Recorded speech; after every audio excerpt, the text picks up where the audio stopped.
إياك نعبد وإياك نستعين صراط الذين أنعمت عليهم غير المغضوب عليهم ولا الضالين.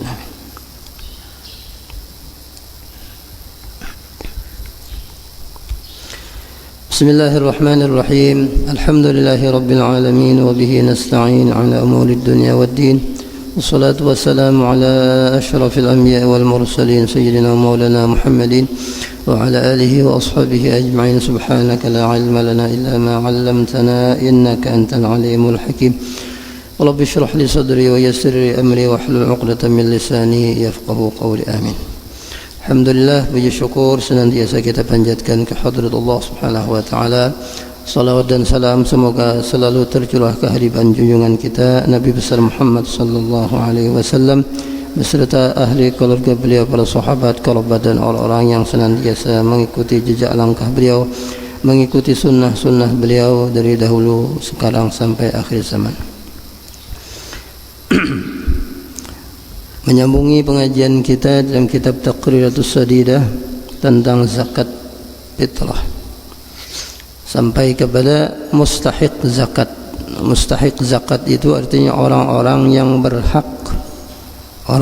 berhak menerima zakat.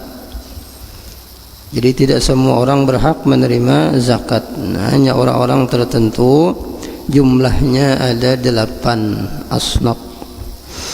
Sebagaimana firman Allah Subhanahu wa taala di dalam surah At-Taubah ayat 60.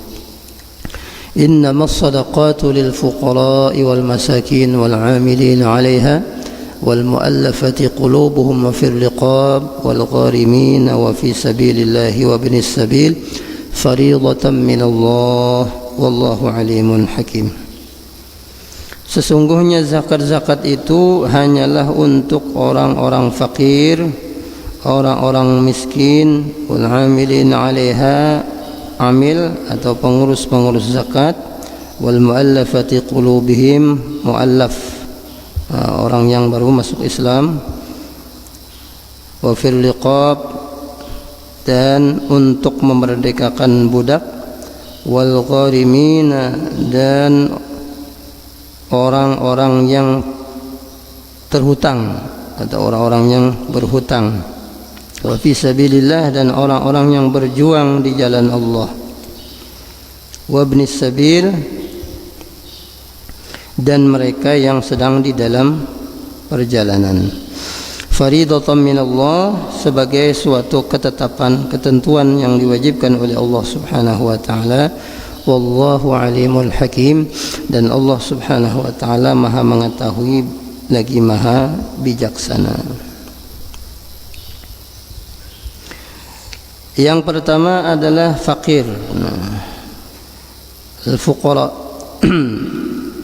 Orang fakir itu yaitu orang yang tidak memiliki harta dan pekerjaan sama sekali. Jadi orang fakir itu, nengaran fakir itu adalah orang tu kada bisi harta, kada bisi gawian. Mana harta kada ada, gawian kada ada. Nah ini sakit badan tu fakir ngarannya.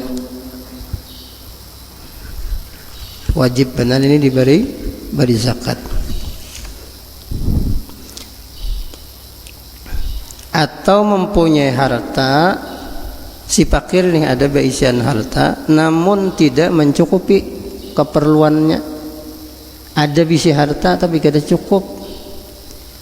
Kuliahan misalnya bercari 20.000 sehari, anak 12, cukuplah 20.000 sehari. Membeca umpamanya anak sidin 12 mana cukup. Nah ini fakir ngarannya. Jadi tidak mencukupi kebutuhan sidin, baik dari segi makanan, pakaian pulang kada layak, dan juga tempat tinggal. Makanan kada ada, pakaian kada layak, tempat tinggal pun tidak layak. Ini ngarannya orang fakir. Dan si fakir itu hanya memiliki kurang dari separuh yang dibutuhkan. Kurang pada separuh. Itu tadi kurang pada separuh. Kolehan bercari 20.000 sehari. Nah paling kada benar kasan makan sehari itu 50, mbah anak 12 itu kan berbagi suap aja, itulah iwak berbagi kibit aja. Nah itu kurang pada separuh. Nah itu ngarannya orang fakir. Kemudian yang kedua al-masakin, orang yang miskin. Kayak apa orang miskin? Yaitu orang yang mempunyai harta dan juga mempunyai pekerjaan, namun kada mencukupi juga. Yaitu inya ini mampu menghasilkan lebih daripada separuh. Lebih daripada separuh itu miskin katanya. Misalnya keperluannya tadi 50.000 sehari, kesan makan kolehan 40.000, 10.000 lagi kurang. Nah itu ngarannya miskin. Jadi dia berhak menerima harta zakat. Kemudian amil yang disebut juga as-sa'i. Ini adalah orang yang ditugaskan oleh pemerintah untuk menarik zakat daripada pemiliknya dan menyerahkan kepada yang berhak. Si amil berhak diberi zakat meskipun ia orang kaya. Nah, jadi tapi syaratnya dia dapat iska dari pemerintah, dapat ketentuan apa ngarannya tadi, keputusan atau diangkat oleh pemerintah yang berwenang. Dalam hal ini kalau kita ini apa ngarannya lah yang mengurusi, ya paling kada bupati atau wali kota atau bas lah, badan amil zakat. Jadi kada sah amil itu ormas atau apa misalnya nang swasta itu. Nah, jadi ngaran amil itu adalah diangkat oleh pemerintah. Jadi diangkat oleh pemerintah dan dia boleh atau dapat jatah daripada harta zakat itu. Nah, kalau menerima akan aja kayak nang yayasan atau misalnya ormas segala macam, itu kada boleh dia mengambil. Haram. Kenapa? Karena dia tidak berhak. Inya hanya menerima akan aja. Misalnya ulun ni kada ambil. Nah guru ja ulun bazakat lawan pian, bukan bazakat fitrah umpamanya, bagi-bagi akan nang lawan nang berhak. Nah itu ngarannya bewakil saja. Jadi ulun ini bukan amil, artinya menerima akan saja dan menyalurkan. Sedikit pun kada boleh mengambil daripada zakat itu tadi. Tapi kalau yang diangkat resmi oleh pemerintah, meskipun orang itu sugih kaya, dia boleh mengambil daripada harta zakat itu. Nah itu perbedaannya lah antara yang swasta tadi lah nang pemerintah. Kalau yang swasta itu menyalurkan aja, dia boleh mengambil. Misalnya dilanggar-langgar itu kada ada apa misalnya, nah itu buahnya itu menyalurkan aja, ada boleh mengambil. Kecuali inya termasuk orang nang fakir, termasuk orang nang miskin.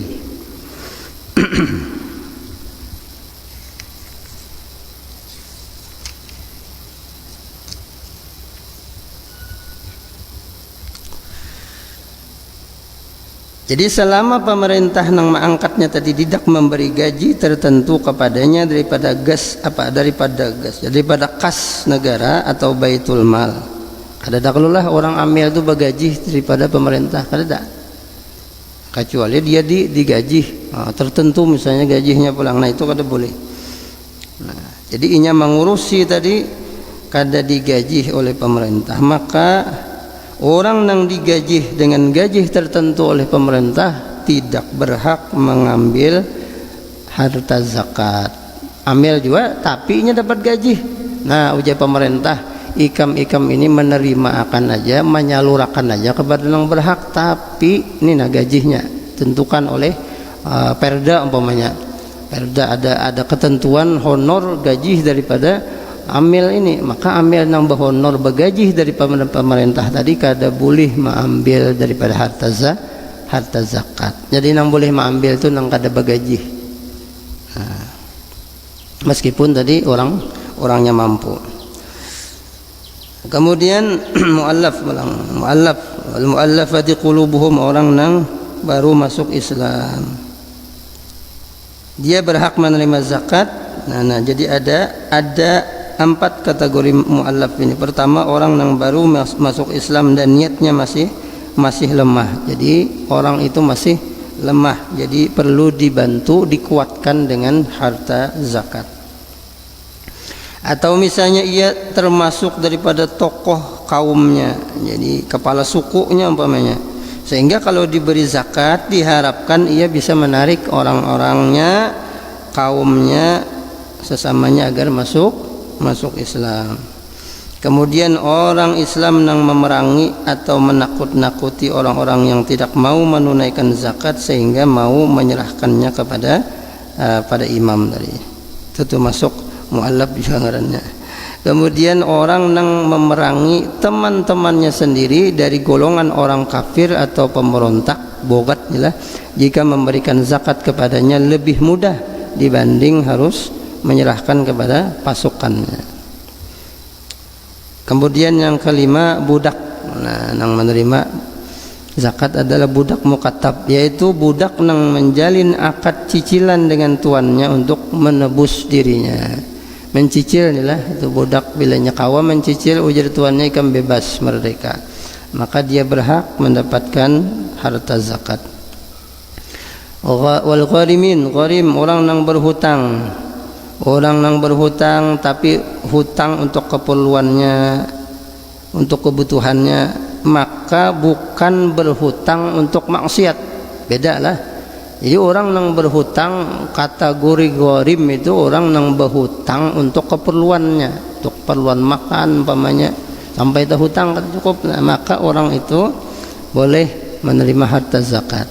Tapi kalau orang berhutang untuk maksiat, nah ini haram diberi zakat, kada boleh. Kategorinya ada 4. Pertama, orang yang berhutang tadi untuk menghentikan ketegangan di antara 2 kelompok yang berseteru. Ada misalnya 2 kelompok berseteru, berkelahi. Nah, jadi orang ini menjadi penengah. Kebetulan dia disegani daripada kedua belah pihak ini. Maka orang yang menjadi penengah itu termasuk dikategorikan apa ngarannya tuh gharim. Nah, karena dia bermodal mendamaikan orang ini kan gampangan, bermodal sampai hutang. Nah, maka dia boleh menerima harta zakat meskipun ia termasuk orang kaya. Kemudian orang yang hutang karena menjamu tamu, nah, berhutang menjamu tamu, maka termasuk gharim juga ngarannya. Nah, kemudian orang yang hutang membangun masjid sampai sidin duit pribadi, pondok ya Allah, majelis, sampai hutang-hutang, meskipun sidin tadi termasuk orang nang kaya, maka dia berhak sidin tadi mendapatkan harta daripada zakat, karena sidin berhutang tadi bukan untuk pribadi tetapi untuk masjid, untuk pondok, untuk tempat majelis zikir dan majelis ilmu. Dan orang nang berhutang untuk kemaslahatan umum. Apa misalnya kemaslahatan umum? Membangun jembatan, bangun jalan, bangun gang umpamanya, maka dia berhutang. Sidin tadi berhak menerima zakat meskipun orang kaya. Kemudian kategori yang ketiga, orang yang berhutang tadi untuk mencukupi kehidupan dirinya dan keluarganya. Kemudian yang keempat, orang yang menanggung hutang orang lain. Nya kena hutang, orang yang ditanggungnya. Sama aja lah, sian aja. Misalnya mau ada bayaran ini dipukuli orang, dikejar-kejar debt kolektor ke pampanya. Nah, lalu inya menanggungnya, aja aku yang menanggungnya daripada linyak dipukuli orang. Sidin yang menanggung akan hutang orang itu termasuk kategori gharim juga. Boleh menerima harta zakat. Kemudian ghuzah, tentara, sabilillah tadilah, orang-orang yang mempersiapkan diri untuk berperang, tidak menerima gaji dari pemerintah, tidak menerima gaji daripada kas atau buku negara. Nah, orang-orang ini berhak menerima zakat walaupun termasuk orang kaya, tentara. Nah, kemudian Ibnu Sabil, orang yang sedang dalam perjalanan atau hendak melakukan perjalanan namun tidak mempunyai bekal yang bisa mengantarkannya sampai ke daerahnya. Kada kawal lagi misalnya kada kaulu sungai, ingin mata pura aja lah. Datang di Banjar kan mata pura aja. Habis ongkos, maka orang itu ngarannya Ibnu Sabil. Dia berhak menerima harta zakat. Meskipun orang itu berisi harta di daerahnya, namunnya sampai cukup aja bang. Nah, labihan malah misalnya. Nah, orang ini karena inya kadada lagi berisi di tengah jalan tadi habis, maka ngarannya Ibnu Sabil.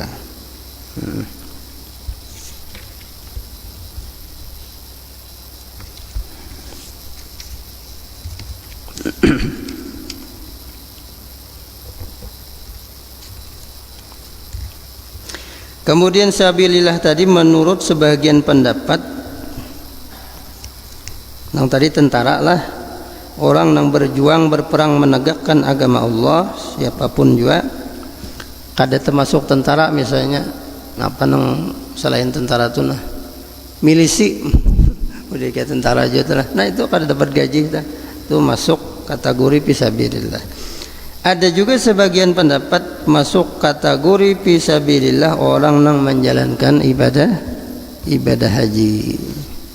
Ada juga sebagian yang mengatakan fisabilillah itu orang yang berjuang di jalan Allah, itu nuntut ilmu, berdakwah.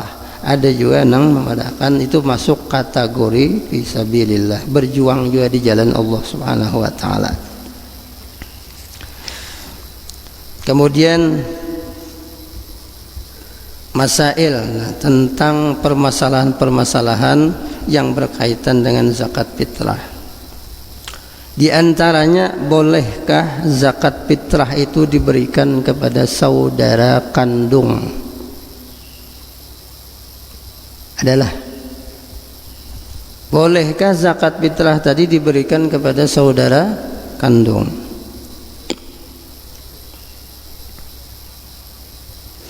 Jawabannya boleh.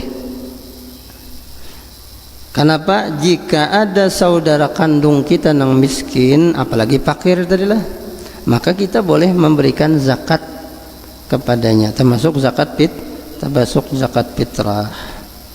Di dalam kitab Hasyiah I'anatul Talibin sebutkan, walau a'taha li kafirin aw man bihi riqun aw hashimiyyin aw muttalibiyyin aw ghaniyyin aw makfiyyin binafaqatin qaribin lam yujzi, wa qawluhu binafaqati qaribin ay wajibatin ila an qala wa kharaja biha an-nafaqatu ghairul wajibati kanafaqatil akhi ala ukhtihi fala tamna'ul faqra wal maskana.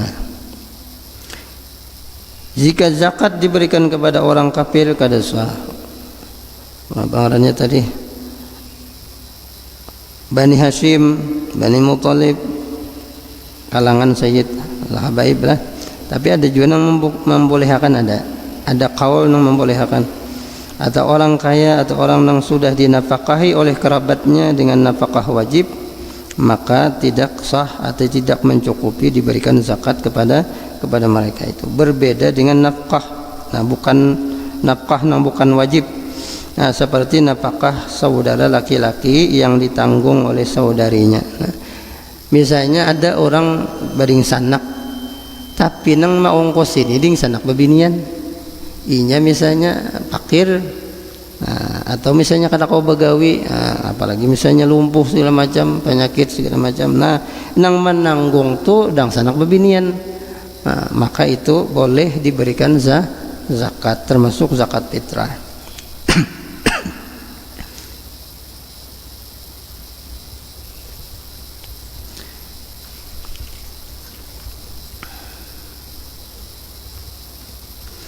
Kemudian ada lagi orang menzakati anak secara diam-diam.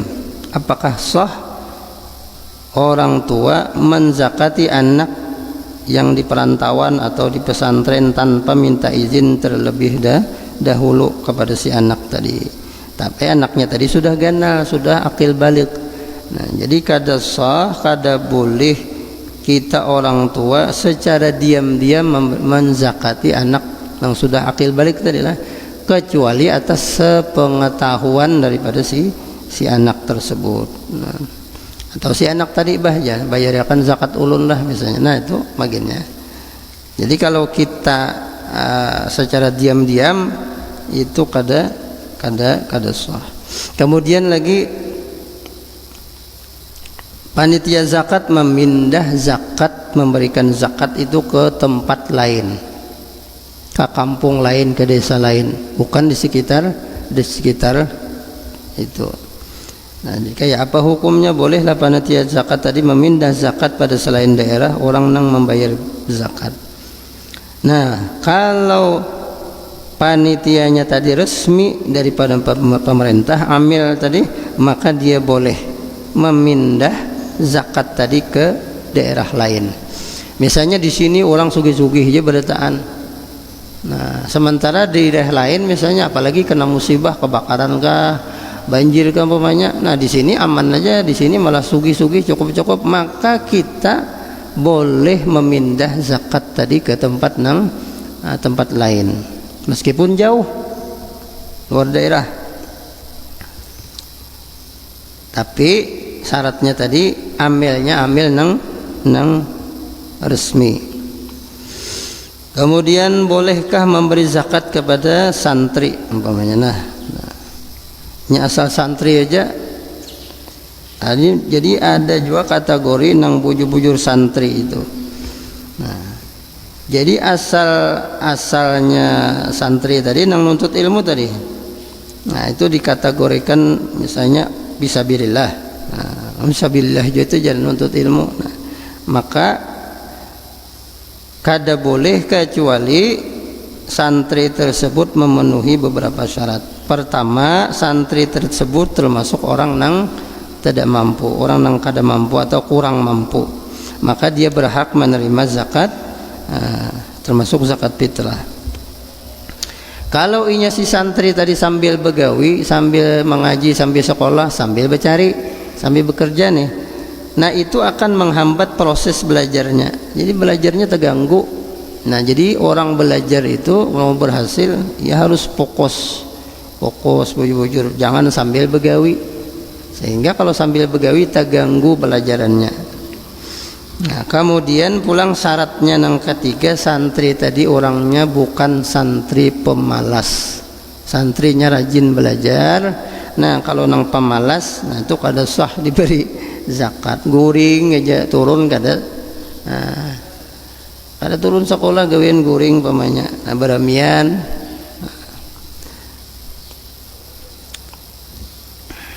Kemudian permasalahan zakat nang swasta tadilah, panitia zakat swasta nang didirikan oleh ormas atau pengurus masjid, takmir masjid. Nah, termasuk amil, apakah itu termasuk amil yang bisa menerima zakat? Nah, jadi jawabannya di sini kada termasuk amil. Jadi kalau hendak menerima akan aja cuma dibagi pulang kepada nang mustahaknya. Nah, mustahiknya jangan mengambil daripada zakat itu. Kenapa? Inya kada termasuk bentukan daripada amil yang dibentuk oleh pemerintah. Kalau yang dibentuk pemerintah, maka dia boleh mengambil harta zakat tersebut. Syarat ketentuannya tadi sudah. Nah, kemudian menzakati orang yang meninggal, apakah hukumnya menzakati zakat fitrah untuk orang yang sudah meninggal? Nah, kada sah dan kada wajib. Nah, tetapi kalau orang yang meninggal dibolehkan mengirimkan pahala kepada mayit. Nah, ngirim pahala, jadi tidak harus menzakati. Nah, jadi kita berhadiah, bersedekah misalnya, diniatakan pahalanya sampaikan kepada almarhum. Kemudian lagi zakat nang kada tepat sasaran atau salah sasaran.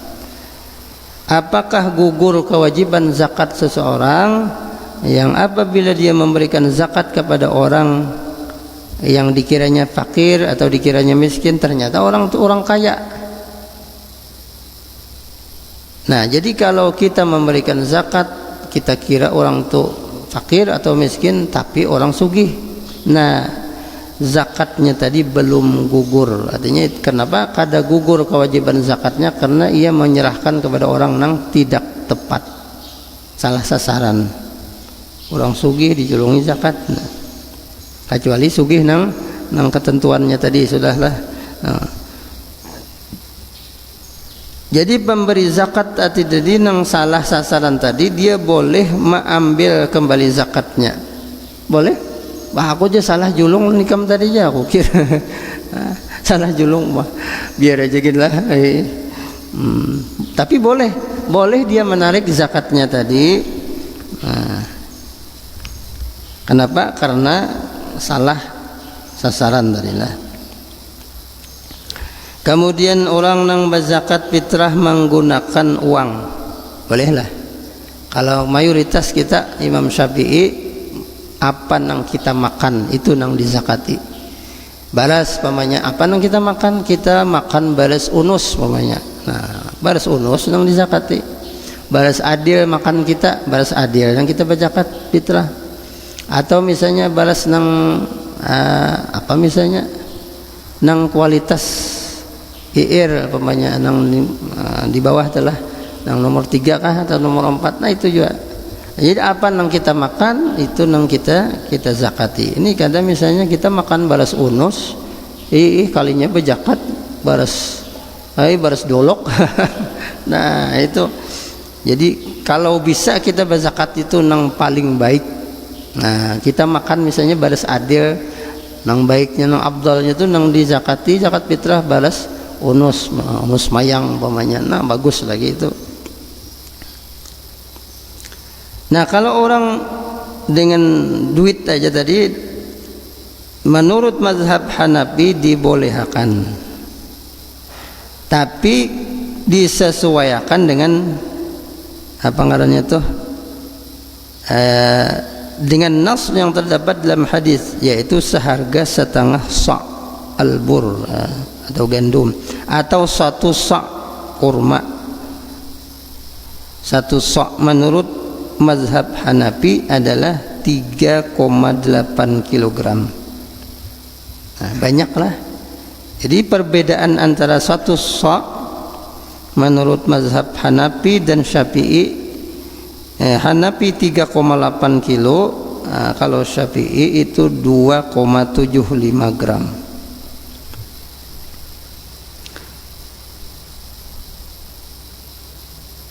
Menurut mazhab Maliki hukumnya boleh juga, tapi makruh. Seharga 1 sok makanan pokok daerah tersebut, daerah setempat.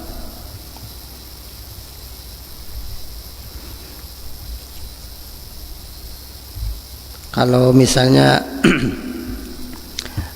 kalau kita bertaklid kepada mazhab Imam Hanafi yang sesuai dengan ukurannya tadi 3,8. Nah, kalau nang baras nang baik berapa misalnya antara kualitas nang nomor 1 itulah baras nang baik itu menurut Hanafi harganya untuk saat ini antara 65 dan 60 ribu rupiah, 65 ribu dan 60 ribu rupiah. Nah, jadi kalau pian hendak berzakat menurut Imam Hanafi sekitar itu 65 ribu rupiah atau 60 ribu rupiah. Jangan mengumpati Syafi'i. Kalau Syafi'i kan tadi itulah kualitas nomor 1 ya kurang lebih 50 atau 45. Nah, jadi sedikit nilainya kalau menurut Imam Syafi'i. Nah, jadi kalau bisa itu sesuai dengan kalau kita umpatnya Hanafi harganya. Nah,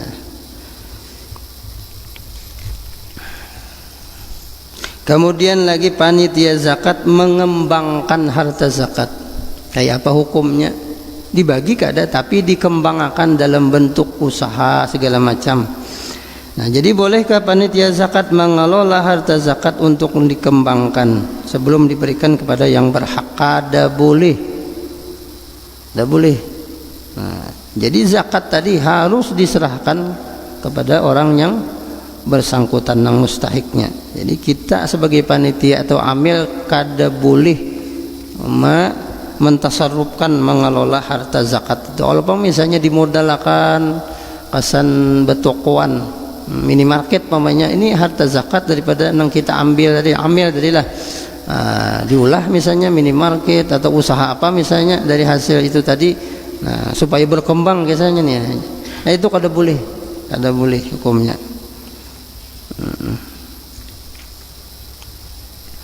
Kemudian masalahnya lagi diberikan kepada masjid atau madrasah.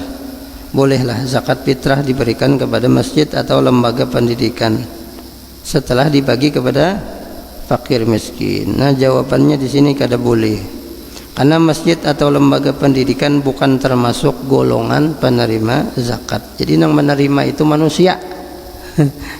Masjid kada menerima atau langgar umpamanya.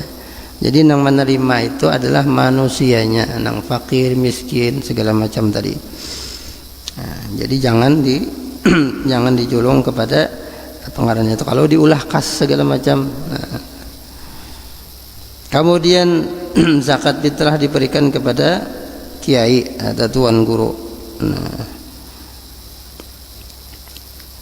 ini diperbolehkan jika tuan guru tersebut, kiai tersebut termasuk orang yang fakir, masuk kategori zakat juga miskin.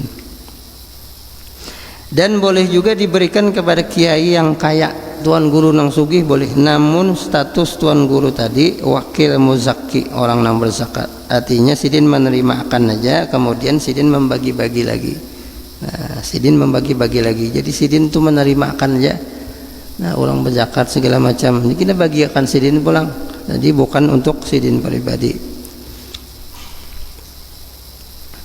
Kemudian lagi orang fakir yatim. Nah, biasanya kan ini yatim. Kayak apa hukumnya berzakat kepada yatim?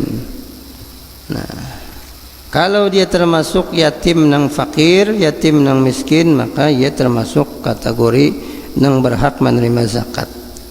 Kalau yatimnya kaya, itu kada sah dijulungi zakat. Anak pengusaha misalnya, abahnya mati, nah, sugihnya otomatis dia dapat warisan dari harta abahnya. Nah, maka dia tidak sah menerima zakat karena masih yatimnya sugih. Nah, jadi jangan semua anak yatim juga pukul rata, jangan lihat-lihat dulu orangnya fakir kah, miskin. Nah, ya juzu ya'tul aitam min mali zakah idza kanu fuqara. Kemudian masalah zakat diberikan kepada habib, habaib sayyid, keturunan baginda Rasulullah sallallahu alaihi wasallam dari Bani Hashim dan Bani Muttalib. Nah, mayoritas ulama tidak memperbolehkan. Kenapa? Zakat itu merupakan kotoran daripada harta. Nah, kecuali mengikuti pendapat daripada Imam Al-Istakhari yang membolehkan jika golongan itu tidak mendapatkan bagian daripada harta ghanimah. Kemudian menurut Imam Bajuri pulang, Imam Bajuri di zaman sekarang ini dibolehkan mengikuti pendapat Imam Al-Istakhari tersebut. Nah, bahkan Imam Al-Fadhali lebih condong kepada pendapat ini dalam rangka